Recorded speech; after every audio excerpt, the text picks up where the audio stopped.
ज्ञानेश वाकुड़कर जी से करना चाहूंगा।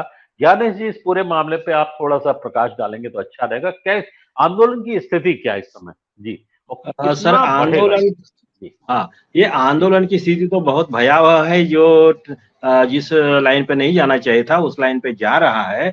और इसके लिए मैं ये कहूँगा कि अब ये जो आगजनी हो रही है, तोड़-फोड़ हो रही है, नेताओं को धमकाया जा रहा है, नारायण राणे जी को धमकाया जा रहा है, पहले ओबीसी नेता को धमकाया, छगन भुजबल साहब थे उनको भी धमकाया जा रहा है। अभी ये जो प्रकाश सोलंकी जो है, वो बहुत सज्जन आदमी है, मतलब विधानसभा के सदस्य है, विधायक है, और उनकी इमेज बहुत ही अच्छी है। लोग उनको, पार्टी से बाहर के लोग भी उनको चाहते हैं, किसान आंदोलन से भी जुड़े हुए हैं। और ऐसे आदमी के साथ में जिस तरीके से कोई भी आदमी, मैं ये नहीं कहता हूँ कि कार्यकर्ताओं की भावनाएं तीव्र है, ये ठीक है, मगर जिस तरीके से हवा दी, भाई आरक्षण ये टेक्निकल बात है यार, और टेक्निकल बातों को कुछ नहीं, हम बोलेंगे 8 दिन में कर दो, 30 दिन में कर दो, हमने बोल दिया कर दो, हमने बोल दिया कुंभी का सर्टिफिकेट दे दो, ऐसा नहीं हो सकता है।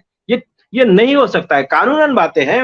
और ये जो, मगर ये जो विष के जो बीज बोए हैं ना, ये फडणवीस जी नहीं बोए हैं पहले, अब उन्हीं को लपेट रहे हैं। ये जो आग जो है उन्होंने ही लगाई हुई कि मैं जो क्या बोलते हैं, शेफर्ड लोग जो होते हैं, धनगर जो लोग हैं, तो उन लोगों को बिल्कुल मेरी गवर्नमेंट आ गई कि मैं 1-2 दिन में दे दूंगा, 2 दिन पहली मीटिंग में ही दे दूंगा वगैरह, बहुत सारी बातें। पिछली बार भी मराठा और सबसे बड़ी बात, मराठा, इसका जो परिणाम होने वाला है, महाराष्ट्र की राजनीति बहुत गलत तरीके से मोड़ ले चुकी है। और ये झगड़े फसाद जो हो रहे हैं, आगजनी हो रही, नेताओं पे बहिष्कार डालना ये कोई बात नहीं है, मैं ये नहीं बोलता कि बहिष्कार मत डालिए, मगर वो चुनाव पे ये करिए ना। आप उनको गांव में आने से रोकेंगे, गांव में उनको गाली गलौज करेंगे, धक्का मुक्की करेंगे, मारपीट करेंगे, तोड़फोड़ करेंगे, ये कहाँ का न्याय है? उनकी गाड़ियां तोड़ेंगे, ये कहाँ का न्याय है? और किस आधार पे आपने कह दिया और बाकी लोगों ने वैसा ही मानना चाहिए गवर्नमेंट, तो फिर दूसरा समाज भी आएगा, फिर तीसरा समाज भी आएगा, कोई बोलेगा मुझे आदिवासी में ले लो, आदिवासी में, या ओबीसी वाला बोलेंगे अब मुझे एससी में, ये कहाँ का न्याय है? तो ये जो एक प्रक्रिया है, तो नेता, अब इसमें क्या हो गया कि अब उद्धव ठाकरे जी का भी एक स्टेटमेंट आ गया, बहुत गलत है। मैं उद्धव ठाकरे जी के बारे में भी उनको बोलूंगा कि आपने कैसा स्टेटमेंट दिया। उन्होंने क्या बोला है?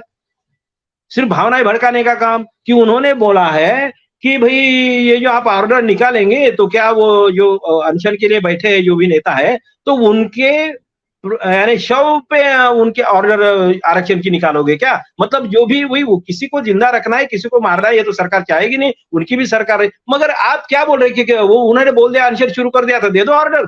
कानून नहीं है, कोई प्रक्रिया नहीं है उसके को। अरे भाई, ये 6-7 बार इस आरक्षण को, मराठा आरक्षण को नकार दिया गया है, आयोग ने नकार दिया है, सुप्रीम कोर्ट ने नकार दिया है, वो किसी भी कानूनी प्रक्रिया में नहीं बैठता है। तो वही लोग, छगन भुजबल साहब बोलते हैं, जो ओबीसी के नेता, वो ये बोल रहे हैं कि भाई ओबीसी में दे दो। क्यों देंगे भाई? ओबीसी को पहले 52%, 1931 की जो जनगणना है उसके मुताबिक 52% ही हम मानते हैं। तो अब बिहार में तो देखिए ना, 65% ओबीसी का हो गया।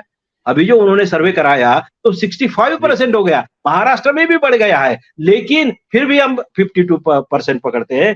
तो गढ़चिरौली जिले में 7% है ओबीसी को आरक्षण, दूसरे जिले में 11% है, कुछ जिलों में 19% है। वहां से ये निकाल देना चाहिए। ये क्या, इनको निकाले, ये 7% और 11% में क्या देंगे मराठाओं को? और जो मराठा, यानी उनके आरक्षण के प्रति मैं भी खुद ओबीसी के, मैंने मंडल आयोग के लिए ही शिवसेना छोड़ी है। मैं शिवसेना का जिला प्रमुख था, और पहला, यानी शिवसेना छोड़ने वाला पहला आदमी था मैं।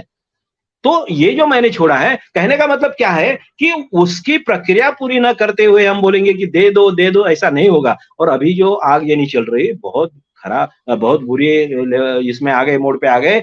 और दूसरी बात क्या है कि हमारे महाराष्ट्र में अभी एक भी नेता ऐसा रहा नहीं कि जिनके बातों पे समाज भरोसा करे, यकीन करे। जो विरोधी है उनको परेशानी में डालने का ही काम करते हैं, भड़काने का ही काम करते हैं, और जब उनकी सत्ता आ जाती है तो भाग जाते हैं। तो कोई तो ऐसा नेता हो, महाराष्ट्र को अगर बचाना है तो कोई तो भी नया नेतृत्व सामने आना चाहिए। ऐसा नहीं गैर जिम्मेदाराना, जैसे अन्ना हजारे का भी आंदोलन गैर जिम्मेदाराना आंदोलन था कि कर दो यार, कर दो, नहीं तो ये कहाँ के। तो टोटली इस मामले में मैं यही कहना चाहूंगा कि आरक्षण के प्रति विरोध की बात नहीं है, मगर उसके लिए कॉन्स्टिट्यूशन में करना होगा, और वो प्रक्रिया से ही गुजरना होगा, सही प्रक्रिया में जाना होगा। मगर अभी जो लोगों में रोष है, लोगों को अपमानित किया जाता है, नेताओं को मार दिया, मतलब ये तो कुछ तो 4-5 लोगों ने आत्महत्या कर ली, युवाओं ने।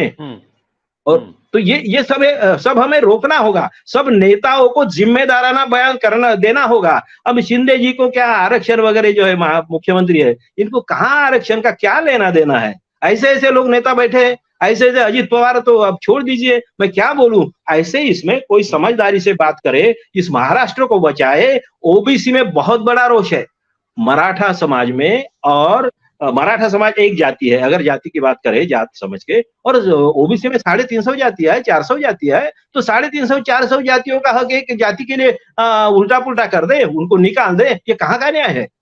कहाँ का न्याय है? इसीलिए ओबीसी समाज अब अभी चुप नहीं है, वो अंदर के अंदर उबल रहा है, अंदर के अंदर इकट्ठा हो रहा है, अंदर के। और ये सब जो हो रहा है ना, ओबीसी में जो नाराजगी है, ये नाराजगी बन रही है, वो जो माहौल बन रहा है अलग असंतोष का, तो वो मराठा नेतृत्व के लिए खतरे की घंटी है। उन लोगों ने जो इसमें आग में घी डालने का काम किया है ना, उन्हीं की राजनीति को महाराष्ट्र में। सर एक बात और बता देना चाहूंगा कि आज तक महाराष्ट्र में 33 टाइम्स चीफ मिनिस्टर की शपथ ली गई है। आदमी यानी मतलब पर्सन कम ज्यादा हो सकते हैं, शरद पवार जी ने 4 बार 5 बार समझ लीजिए, मगर 33 टाइम्स 33 बार मुख्यमंत्री बने हैं महाराष्ट्र के। उसमें से 21 मुख्यमंत्री मराठा समाज के, मराठा 33 में 21 बार मुख्यमंत्री मराठा बना है। आज तो मुख्यमंत्री भी मराठा है, उप मुख्यमंत्री भी मराठा है, आधे से ज्यादा मराठा मिनिस्टर्स रहते हैं। फिर भी मराठा समाज अगर गरीबी में है तो इन मराठा नेताओं को कर दो बाजू में। मगर ये आंदोलनकारी है ना, मराठा नेताओं के खिलाफ नहीं बोलते हैं, ओबीसी को टारगेट करते हैं। ओबीसी ये रुकना चाहिए। इन लोगों को मैं हाथ जोड़ के बोलता हूँ, युवाओं को बोलता हूँ, नेताओं को बोलता हूँ, सामाजिक मूवमेंट वाले लोगों को बोलता हूँ कि भैया ऐसा मत करिए, प्यार से बात करिए, बहिष्कार डालिए, मगर मतदान पे डालिए। मतलब वोट नहीं करना ऐसा नहीं है, इन नेताओं को वोट नहीं करेंगे ऐसा बहिष्कार डालिए और नया नेतृत्व सामने लाइए। अब मराठा मोर्चे कितने हुए? इतनों से मोर्चे हुए, मगर बहुत शांति से थे, लाखों के मोर्चे थे, बहुत शांति से थे। वो जो उन्होंने एक उदाहरण सेट किया, वो आदर्श उदाहरण, तो उसको इन लोगों ने तोड़ दिया, तहस-नहस कर दिया। तो ये रुकना चाहिए, यही रिक्वेस्ट करूंगा। और ज्यादा भावना में बहने के बजाय प्यार से हम बात, आपने सही बात की। उदाहरण भी अच्छा दिया। जैसे मोदी जी के राज में हिंदू खतरे में है, हिंदू संकट में है, जैसे नारे लगाए जाते हैं मोदी जी के राज में, तो वैसे ही मराठा नेतृत्व है, मराठा मुख्यमंत्री है, उप मुख्यमंत्री है, और मराठा खतरे में ये नहीं होना चाहिए। सत्य हिंदी का ऐप डाउनलोड करें गूगल प्ले स्टोर पर।